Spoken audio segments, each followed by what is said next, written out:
Metal Gear Solid 2, Star Wars Jedi Knight 2, Jedi Outcast, and Mortal Kombat 11. Please welcome Vanessa Marshall!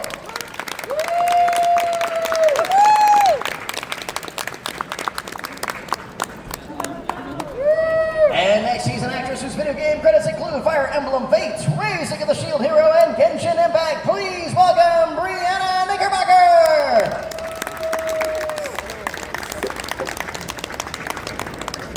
And finally, he's an actor whose body of video credits include Super Smash Bros., Soul Calibur 6, and Persona 5. Please welcome Xander Mobus!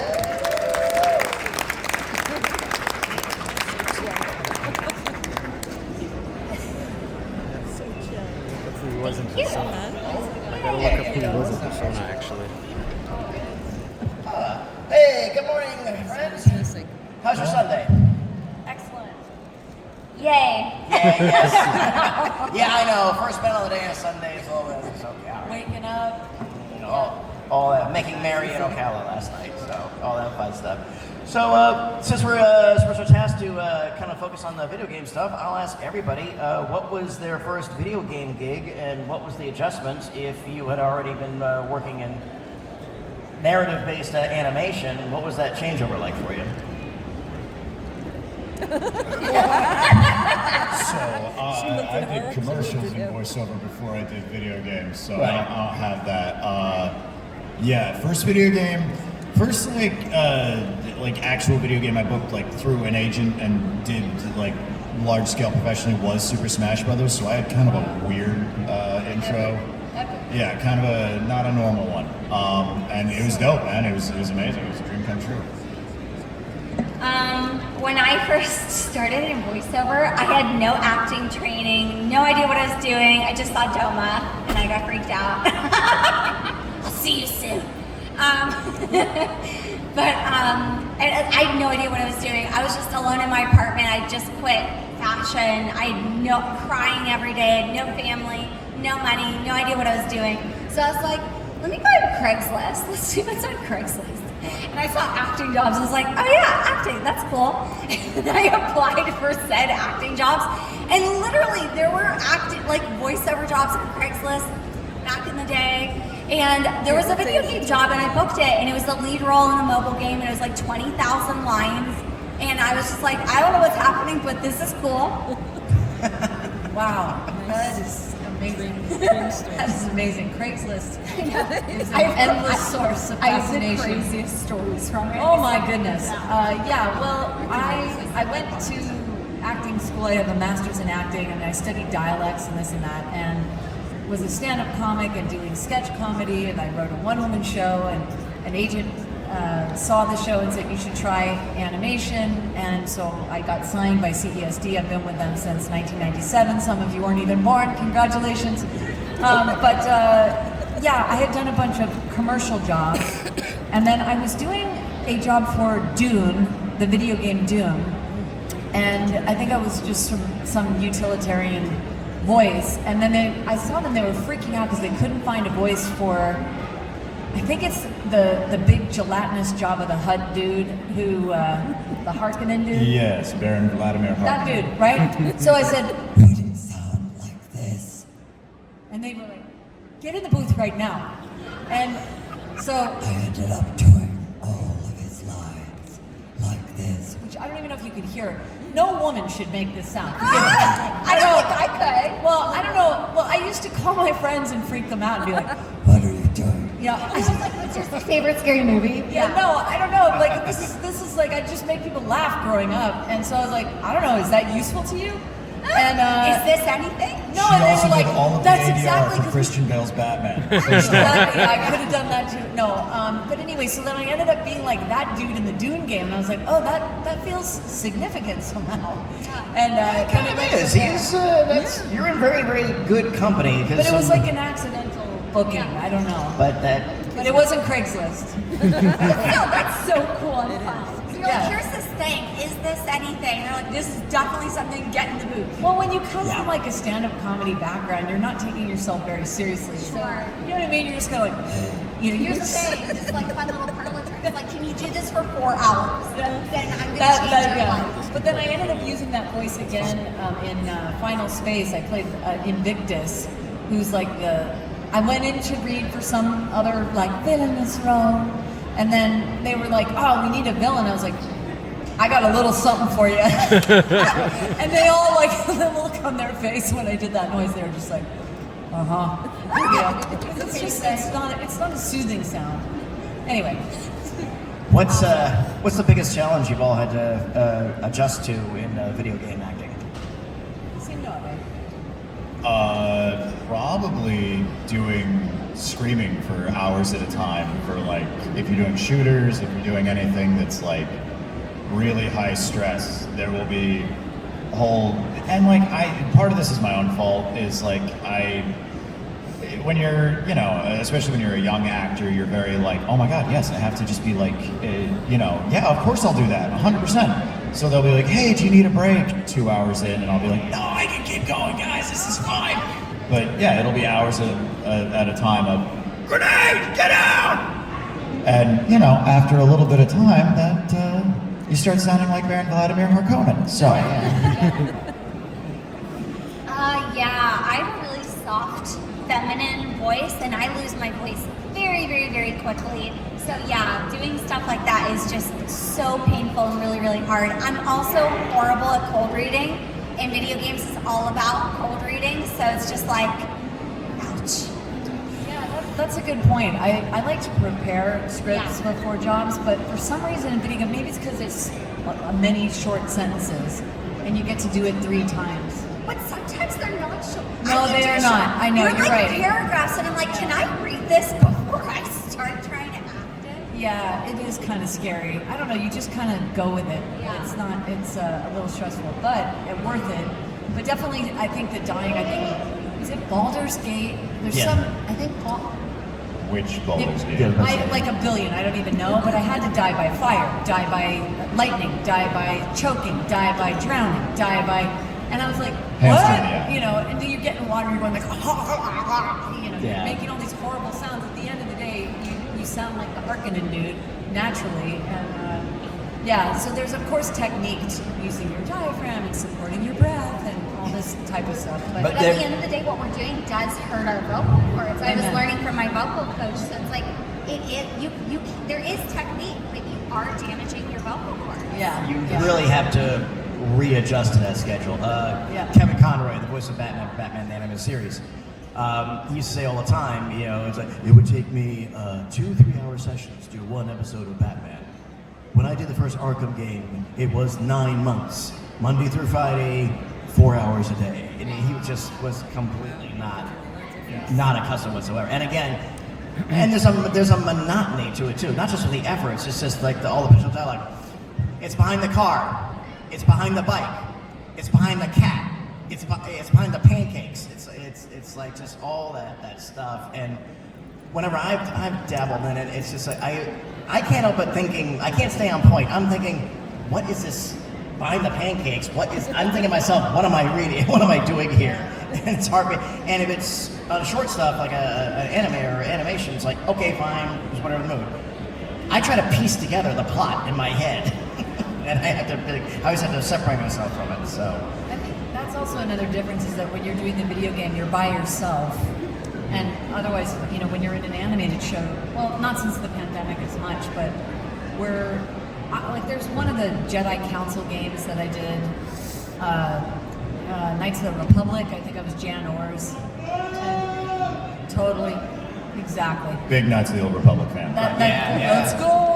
And then there was a Torgruda character that I did in a Jedi game. But then someone sent me a YouTube clip. We were all by ourselves, but I'm on the Jedi Council with like Jennifer Hale, kicking it on the Jedi Council. And you'd never know that we were in little closets by ourselves, and I had no idea how it would all come together, but it does. And then when I did Dr. Strangelove for Peace Walker for Metal Gear Solid, that character we did volumes of lines as an American, and then they said, oh, we've decided we want to start from the beginning and we want her to be from London. And like, luckily I've lived there, it's like, okay. So then we went all the way back and redid all the lines, and Dr. Strangelove is very British, so. I cannot imagine trying to piece together the plot of a Kojima game while you're like in it. Those things are so, that'd be nuts. Yeah, I know, it's a skill I really force myself, I gotta let this go, man. I really do. What's everybody's been most challenging or just bizarre effort you've been called upon to do? I think you don't know an effort is like, it's like, ooh, ah, ee. It's like, oh, you're being thrown in a wood chipper, being done this way. It's a non-verbal sound. Electrocution? I just did a game recently where they were like, you've been poisoned, we need you to throw up for 2 seconds. And that was a blast. Yeah, electrocution, I learned that if you put your hands together like this and that's the electrocution sound. So variations of that. And then when I think I did Marvel vs. Capcom, I played Gamora, and Jonathan was directing me, and Jonathan Klein, and he was the best director because he said, can you change the consonant and the vowel with every like, and so it was like this algebra problem where I just took different, because otherwise you're just sitting there, how do I give you 12 versions of death that don't sound exactly the same? So it was interesting.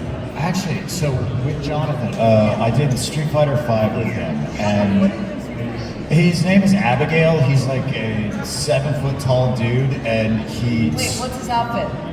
He's wearing like a green tank top, some cargo pants, a mohawk. I love that guy. That's awesome. And he speaks fluent car, which I didn't know what that meant when I read it in the audition. So when we went in, they were like, yeah, make this car noise. And Jonathan would be like, I really need like a Dodge Ram model number. And I was like, Jonathan, I don't know what that engine sounds like. Can you pull it up on YouTube or something? He's like, no, we've got ref in the Japanese. We listened and it was just the guy being like, and I was like, that just sounds like Speed Buggy. Speaking of Speed Buggy, love part of the story. You ever heard the stories about the table readings of Speed Buggy? No. Okay, Speed Buggy was a 70s Hanna-Barbera show. It was one of the early Scooby-Doo knockoffs, and it was a gang. They had a car they put together called Speed Buggy. It was like Pockety equals a racer car. Mel Blanc did the voice of Speed Buggy. Now, whenever they would do table readings and stuff, they would always invite the guest star. You want to sit next to Mel Blanc? Oh, I'd love to sit next to Mel. He's a legend or whatever, too. Well, Mel would go the full Monty in the table readings, and when he would do that voice, he would like spit like crazy. So if you sat next to him, he'd be like, "Okay, Speed, let's go." Okay, and so you would leave with your when you're sitting next to him, typically drenched in Mel Blanc spit. So it was like the rite of passage to sit next to anybody. It's like, "Hey, Mel Blanc spit on me."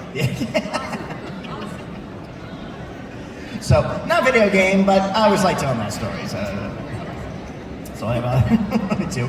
What you do Street Fighter? Has anybody here actually played the games they've worked on? Yes. Which ones? Well, I've played Marvel vs. Capcom, also Injustice 2. I'm the voice of Black Canary, and I had a Twitch channel. I haven't played in a while, but I had a stream on Wednesdays. It was called Women Crush Wednesday, and I would play the video games that I voiced with other women in the game. And yes, I did beat Wonder Woman playing Injustice 2 with Susan Eisenberg, but I'm not bragging or anything. Yeah, because I also am a huge Street Fighter fan, although I'm not in Street Fighter, so I'm honored to be near you.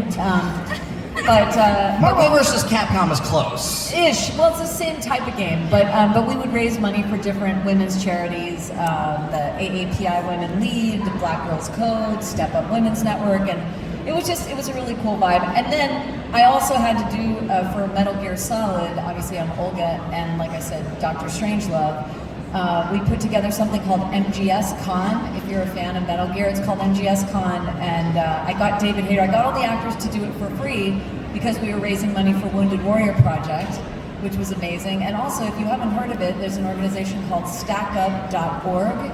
They prevent veteran suicide through gaming. And it's a really, I love hanging out with them. They've got like a Discord server, and they're stationed in different places, and Stack Up sends them PlayStations, Xboxes, games, stuff like that. And they have a house in LA where they offer, laundry and things like that to people who are unhoused, who've served, and it's a really beautiful thing. But anyway, I love playing the video games, and after the pandemic, I just felt like so alone, and I wanted to create something where we would have fun and pay it forward. And I'd never really played any of the games. I still haven't played Shiva in Mortal Kombat. For the show call. She's another husky individual. But anyway, so I love playing the games, and the video game actor strike came along, and that kind of killed my Twitch channel in real time, which was so sad. But anyway, I hope to get that going again. But you can check my website if you want to join us and pay it forward. That's dope. You were Oliver Lukovich from Metal Gear 2? Yes. Oh, it's so cool. I grew up on the battlefield. Oh, That was me. Nice. Anybody else play the games that you actually done? Yeah, so I was a big fan of Persona 4 when that came out, when I was a wee lad. So then when Persona 5 came around, like I was gonna play that no matter what. And then, I was in the studio for a different game, and we kind of knew Persona 5 was coming down the pipeline, and we were all kind of like, ooh, I wonder when we're gonna get to audition for it. And Val, who was our director, she, it's so weird, the studio is also their house, and it looks like, the first time I went there, I was like, oh, okay, so like, I guess drug lords do voiceover recording, because it looks like a compound. It's crazy. So they take you into the kitchen to pay you. I think it's in Encino, yeah. So Val's like, hey, so this was great. We'll see you in a couple weeks. And I was like, oh, yeah, we've got this game. I don't know if it's a series called Persona. You're gonna be coming in for that one. Word, what's can you say what I'm playing? Oh yeah, no, you'll be the pro tag, so we'll go over it when you. She does that. Word. Yeah, cool. Because I booked the lead in Catherine Full Body next to Tori Baker and Laura Bailey and stuff. And she's like, oh yeah, you're coming in for this. And I'm like, can I ask who I am? She's like, oh yeah, you voice Rin. I'm like, I remember I was some of the aliens who were like, Nice. This is part of the tribe. I love it. Very nice. All right, well, I'll go out and take some of their questions. Thanks for indulging my capricious curiosity.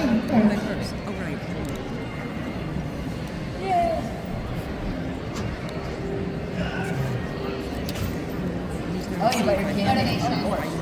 Oh my goodness, he's got candy, y'all. Get up. I want to ask good questions. So I can know. I know. You can help yourselves. Match, let's All right, who's this first? Hey, This side. hey, what's your name? Marcus. What you got, Marcus?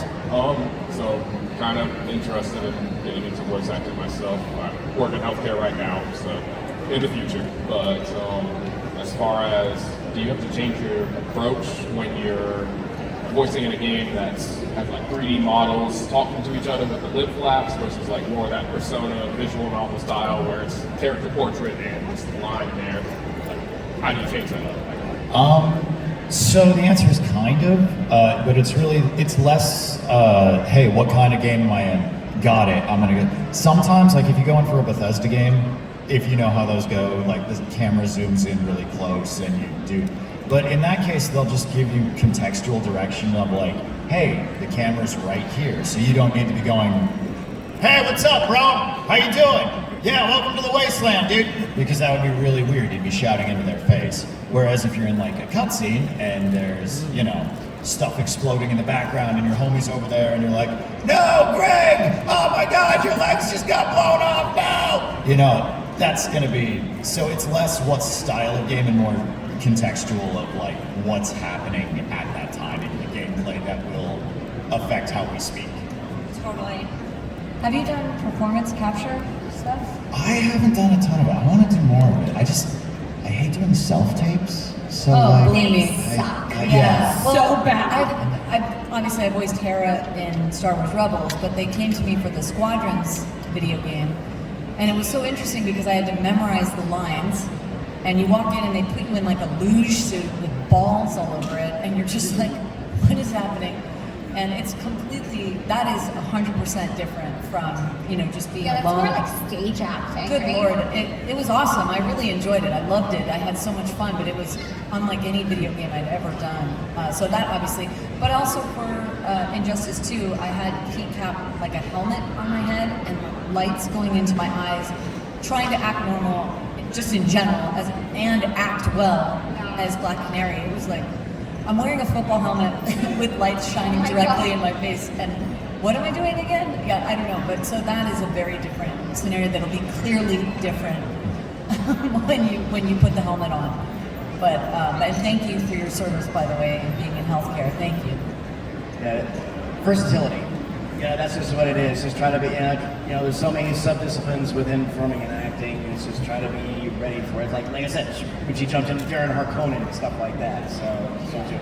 But hey, good fortune on your journey. I hope to host you on stage. Thank Okay. you. Hi, what's your name? Hi, my name's Laura. What you got?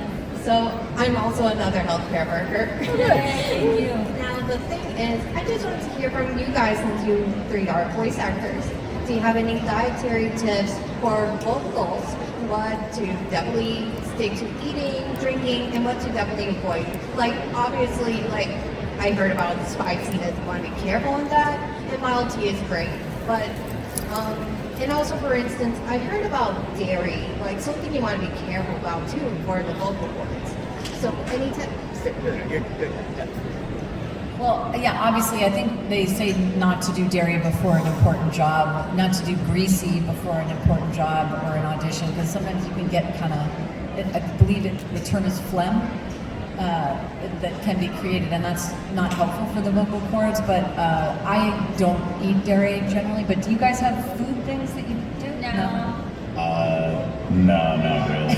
I probably should, but I don't know. You just kind of go, you learn what works for you. I mean, if you eat something syrupy, sometimes I don't know, a lot of people eat green apples. Yeah, I do that. Like if I'm recording, I'll I normally do my auditions in the morning, so like usually breakfast is just a green apple, and that's just because I don't want to have to painstakingly edit all the like noises out, which especially first thing in the morning, there's a lot of those.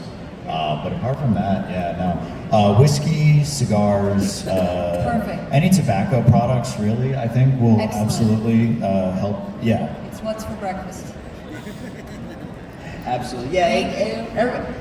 Everybody I knew at Disney, everybody had their own thing because you have your voice and you get put that part, so it's kind of your own journey. But clean living though never hurts. That's right. Hey, what's your name? My name is Graham. What you got? This is a question for Xander. Okay, but you missed the part where everything has to be towards the entire panel. Okay, what's your question? Tell me. I was just going to ask how it was working on the if that's too exclusive. You can do that at the table. Okay. Yeah. I'll see you at the table. I'll be at my table, yeah. Don't worry about that. Hey, what's your name? My name is Jim. What you got? So I do a couple voices, but it's from another team. But how many, because you're so distinctive, lower and upper octaves or whatever, how many different voices do each of you distinctive doing for all the characters? How many elements? I don't even know. It's endless. I mean, I've played Ruth Bader Ginsburg. I've played little boys Dennis the Menace. I've played, Harkonnen Jabba dude. I mean, it's really as far as you want to take it. Because I study dialects in a job, I can either add texture or I can take it out. I can bring up in here too if you need it, or I don't know. Just kind of again, I think coming from like the improv background, you just make it up. It's like playing house. I teach. Jennifer Hale has a voiceover acting website called Skills Hub, skillshub.org or dot something. I think it might even be Life. But I always say to people, do you play D&D?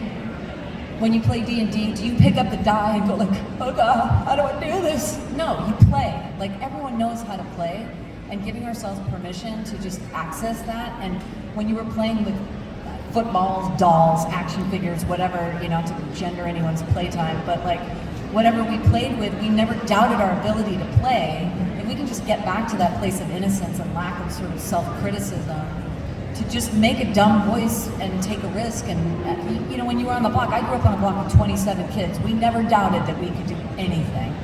And so I guess from that place, you just leap and try. I don't know, right? Yeah. I think voice, it's easier to think about, at least when you're approaching it on the, either when you have a job and they're like, hey, we're setting the voice, or when you're going to audition, it's easier to think about it in terms of voice is a byproduct of who the character is, right? So because of that, you can mix and match as many elements as you have in your wheelhouse, as long as it feels like it's a person that is believable and interesting and is there to be a part of whatever service they're serving in that story. It's one of those things where it's like, there are plenty of voices we do that are just like bizarre mixes of other voices because it felt like this was the way to go. So for the Smash Brothers announcer, there was a radio announcer named Gary Owens who did laughing, you know. So I do a bad impression of him, and then there was an announcer or a narrator from these old goofy cartoons who was just the most drunken, bombastic. The golfer is a consummate professional. Watch as he readies his stance with grace, boys, and don't do that! And I just kind of smashed those together, and that turned into the announcer voice, because they sent me a reference file and I was like, oh, he kind of sounds like if these two guys had a baby. So like, you know what I mean? It's not really a new voice exactly, it's just kind of taking elements of both and smashing them together because that was what the character needed. Does that make sense, or am I sounding insane here? Okay. Good. Great question. Thank you. And props for Gary Owens. Hey, what's your name? My name's David. What you got? What's your guys' favorite video game to play casually? Street Fighter, all day. Oh, nice. Last of Us Part 2. Oh. Can you play that casually? That feels like such I just want intense. to live in that world. Like, so I don't even want to be in reality. Oh man. Recently, what I've been playing has been Expedition 33, and on the 30th, Final Fantasy Tactics, Evil East Chronicles come out, and I am ready, man. Anything Warhammer. What's your favorite game, relaxation game? Probably, what? Skyrim is definitely a big one. Skyrim, that's good too. Hi, what's your name? Ariana. Hi, Ari, what you got? I have a question. I don't know how to say this. I'm very nervous. No, it's okay. So you want to just take your breath, go ahead, tell me, and I'll tell them. Has there been a moment that you had to improvise during one of your recording sessions? Were you saying describe a time where we had to improvise? Yeah. Oh boy. Well, those things are pretty scripted. Video games are pretty scripted, and if anything, they need them faster. There's not a lot of time to really... Yeah, and normally it's just things like, hey, this line, can I say it this way? Because I don't want to say the word, supercalifragilisticexpialidocious, because I'm going to stumble over it. But there are times where you improv and stuff like that, and sometimes it leads to, really fun moments, and sometimes you do it and they're like, we're going to keep this, the engineer's going to keep this on his file, and we're going to play this for other people later because it's funny, but can we get the actual line now, please? Yeah, usually you don't really get to improv, but I've been really lucky. I've had a couple characters where there's been a little bit of wiggle room, like in Genshin Impact with Hu Tao. She's such a fun character. So there was this line where, I forget it, I've got to look it up so I can start quoting it better at panels, but she's like talking about being a backstreet poet, and I was like, Chris, can I do something crazy? He's like, it's Hu Tao, do whatever you want. I'm like, okay. So then I'm like in the line, I'm like, backstreet poet, all right. And they're like, oh my God, can we do it? And I'm like, can we do it? Can we do it? And they're like calling China. They're like, everybody stop the session. He was on my panel yesterday, heard about Britney Spears, so he's like, I'm sensing that theme with How you. do the lawyers not just... So So they're like calling China, and we're like, oh my God, are we gonna be able to do it? Are we gonna be able to do it? And they're like, guys, we're gonna be able to do it. They said yes. I'm like, but then the line was out in the game and it wasn't in there, and I was like, you guys betrayed me. You guys betrayed Backstreet Boys. We said Band-Aid in a line recently, and then we had to, like, the producers had to get on the horn and be like, no, we can't legally clear that, change it. Wow. Band-Aid. Yeah, because it's a trademark. Yeah, it's a trademark brand. Wild. You can't say Xerox and stuff like that. We take for commonplace. Great question, though. Thank you. I just love seeing those funny moments being recorded. That's why I ask. No, there's plenty of those. Yeah, once in a blue moon, there's a window and stuff like that. But video games, though, are just so rigid because, yeah. But they're out there, though, so it's still good. Still a very valid question. Thank you. Hey, what's your name? With all John Pierre, how you doing? Good, good. How are you? What you got? Okay, my question is, what is the most difficult voices that you guys have? Most difficult voices. Difficult voices. Besides Baron Harkonnen. Honestly, for me, it was Akira in Astral Chain. If I can quantify it down to like one specific thing, I'm very, very feminine. I'm super girly, and the character plays opposite Alex Lee in the game. They're both twins. I'm the female version of him, and the director was very, very, very seriously wanting my character to be as masculine as Alex Lee's version of him. So not only did I have to be as masculine as a male, but it's also a police officer. So it was really hard for me, and I was pretty sure I was going to get recast. And like 3 or 4 sessions in, I got it, and I was in the pocket. It was just so hard, though. Oh man, yeah. I mean, do you mean vocally stressful or like difficult to like get in the mindset and live in that zone? Difficult to get in the mindset and get in the zone because when I play video games, I play Diablo and stuff like that. When you get in the mindset of Diablo, it's totally different than if you're playing, you run Crumble. I mean, 2 different mindsets. I don't know. I don't know. I mean, I don't know that they're difficult. I'm thinking when I played Wonder Woman in Crisis on 2 Earths, that was, I mean, how do you take away your humanity to be as bulletproof and fabulous as Wonder Woman? You know what I mean? Because there's nothing standing in her way, and I know we all have anxiety and social this and that, and life is hard sometimes to just be present and listen to people. It's challenging, but she doesn't care about that stuff. So how do you delete those files and bring only like the best version of you? But that wasn't necessarily in a video game, but I think sometimes the challenge is that they hire you and they get 3 voices. So when you're going through and you have to do, I try and say, okay, this is going to be the high-pitched character. This is going to be the person who is in my vocal range, and then the lower. You just kind of have to map out a strategy for yourself to give them 3 different voices. But it's not hard, but it's something to be mindful of, I think. Yeah, I don't have one that's coming to mind, which sounds very self-congratulatory, but I know they exist, I just can't think of them off the top of my head. I'm actually just really good at my job, I don't know. I really like the carvings you got on this. It's cool. Yeah, did you do that yourself? Yeah. Awesome. Oh, good work. Right. A great question. Thank you. He's back. Okay, got one for everybody. Thanks for working with me, bro. I really appreciate it. And we're just about out of time, so just give me our last one. Our apologies to everybody. What you got? I had a better question.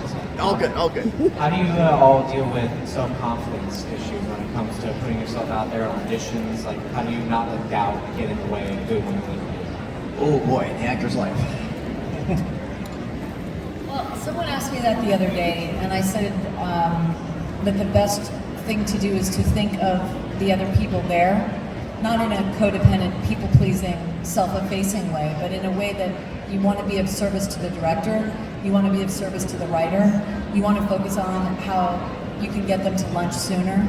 How do you demonstrate to them that the exact words they've chosen are the perfect words, and you know how to show them that? And when I'm focusing on even scene partners, not in a video game per se, but how can I elevate this scene for my colleague so that they shine? If I'm thinking about how I can give, I'm not monitoring my results. And that helps me. In video games, again, you're cold reading, so you're just like, it's like a parachute. You're jumping out of the plane going, I don't know, buddy. I hope we don't splatter on the ground. But you just have to like just lean into it, yeah? Yeah, that 100%. I'll just add like what I've really learned through my past like couple years of therapy is action is the way out of anxiety. Action is the way out because you have this pathway in your brain that's like, I'm scared or whatever that thing is, that voice. You can't undo a pathway, but you can write new pathways. So you do that through action. So you have to just feel the fear and do it anyways. And then you build new pathways and you feel less fear as you keep going. That's awesome. Yeah, I think it's, I mean, like, there's a certain amount of just accept you're gonna look goofy as hell, you know what I mean? Like, I feel like when a lot of new performers start, there's this self-consciousness of like, oh, well, I should just stay very still and not be too weird with it. And it's like, right, but at the end of the day, we're all gonna, I'll give you an example. We were doing this show and it was a lineup of us, and they were like, okay, we're gonna do a big battle scene. Now, you're gonna have a great sword. You're gonna have an axe. You're gonna have 2 daggers. You're gonna have a spear, and go. And it's a bunch of grown-ass adults all pretending to be holding these weapons, standing in front of microphones, taking this very seriously, going like, you know what I mean? And you're just gonna look like a fucking doofus. So don't take yourself too seriously. Trust that no one in the room is going to, like, the most judgment you can get when you're performing is if you are so reserved about it that you're afraid to put yourself out there. So I think learning to embrace that is really helpful. Yeah, I don't know. Does that make sense? Yeah. And for auditioning in the old days, this is still true in the attractions in the Orlando area, they're rooting for you. If you're going in there, they want you to be what they're looking for. And don't believe when people say, see, that's what I was looking for. No. Until you came in and showed it to them, then a lot of directors have said, that's what I've been looking for all along. That's nonsense. No, they're lying. It's like you nailed it, everyone else too. And auditioning is the mindset I always put myself in. I'm not auditioning for this role. I'm auditioning to be invited to audition again for more stuff later. So, and then they get to know you and they get to know stuff too. But yeah, make a bold choice. And yeah, you may feel silly, it may look silly in the room, especially, or just doing it on tape, which is really problematic for me to do the full Monty on tape in front of my computer. But, you know, they're looking for boldness. They're looking for a choice. They're looking for commitment. So if that's your journey, good luck on that. Absolutely. So, thank you. I know I asked this yesterday, but for anybody who wasn't here yesterday, what's everybody got in their docket you're allowed to share with us? I'm currently doing a Star Wars Rebels rewatch podcast with my castmates. If you come see me at my table, I have a card that I can give you with a QR code. You can come listen if you're a Star Wars Rebels fan. That's an iHeart podcast that we're doing. I have a bunch of different things that have come out recently. King of Kings, Castlevania, Tomb Raider. There's a bunch of stuff that is out, but next year I will have really, really fun news, so I look forward to being able to share that in the spring. Jacksonville? Yeah, just saying yesterday, Fate Trigger is in beta, I think, which is really fun. Anime, GTA, Genshin, Rail, all the things. And Trails in the Sky first chapter just came out, and yeah, it's very fun stuff in 2026 or 7 to talk about. Until then, I'm gonna be dead. The only thing I know I can talk about is Borderlands 4. Check it out. Should be fun. That just came out. Yeah. So yeah, go check that out. Awesome. And one final question. Want to take a picture with this audience? All right, everybody, coming up towards the stage now.